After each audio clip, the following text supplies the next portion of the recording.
right. All right. Okay, hey, we're going to say good morning to Congressman Darrell Issa here this morning, and he is on the phone joining us from Washington, D.C. Congressman, good morning to you. Good morning. I guess a back-to-back Washington checkup, in this case on health care, I believe. Yeah, well, I wanted to ask you about your committee hearing yesterday that I was watching with great interest as you were grilling. Let's start with that. As you were grilling, Sure. you know, basically talking about some of these bonuses for AIG and some of these other corporate bonuses that are still being handed out. Tell us about that.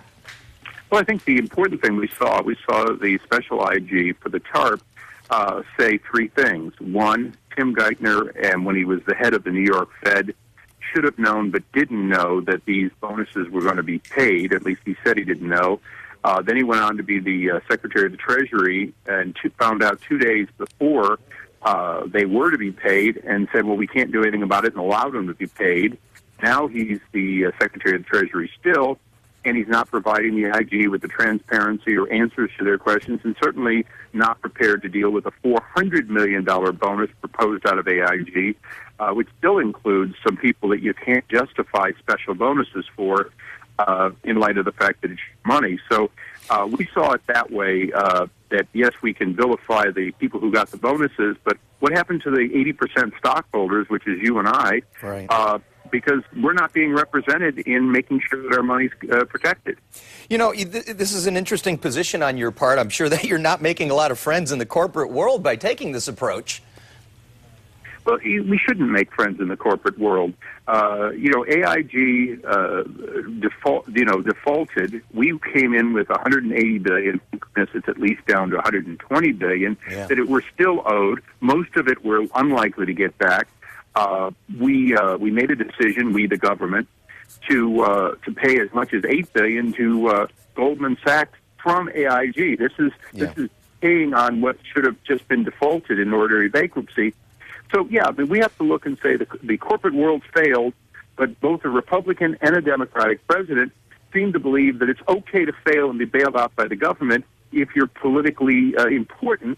But if almost every one of your listeners fails, they simply will be in bankruptcy court, hoping that they get to keep, their cars so they can get a new job. Right, and then the government will come after us for all the taxes we owe and all that kind of stuff. There will be no bailout for the average person. Also, as I'm looking at some news reports here this morning, it appears that the profits of some of these banks that got the bailouts are up something like 200%, 300%, and 400%.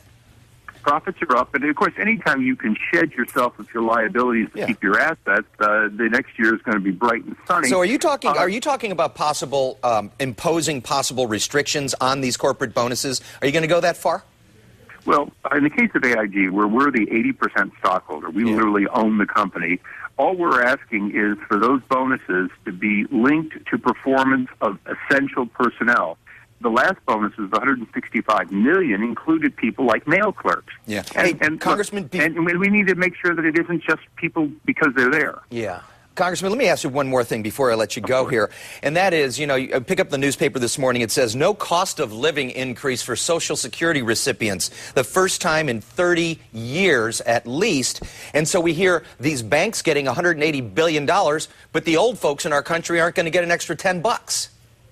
Well, first of all, the Democrats are planning in the next stimulus an extra $250 one-time bonus to Social Security. So there's a plan politically. Yeah. But I'm going to take the contrarian view, if you don't mind, and that is we've had a calculation for Social Security that has been greater than the true inflation of our seniors for decades, and it's caused a creep in Social Security. I'm not trying to say that we shouldn't have dealt with it. We should have dealt with it.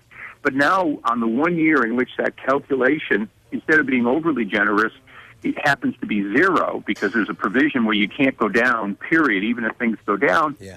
I think seniors should look and say, if you look at the overall long period of time and the real inflation, quite frankly, we should all be sacrificing, including people on a fixed income, if there's no inflation, should in fact not get an increase. That's not popular, but I object to the fact that Congress is going to give itself a 3% pay increase this year at a time when most of your listeners are taking pay cuts or working part-time or at least making less than they made last year in most cases.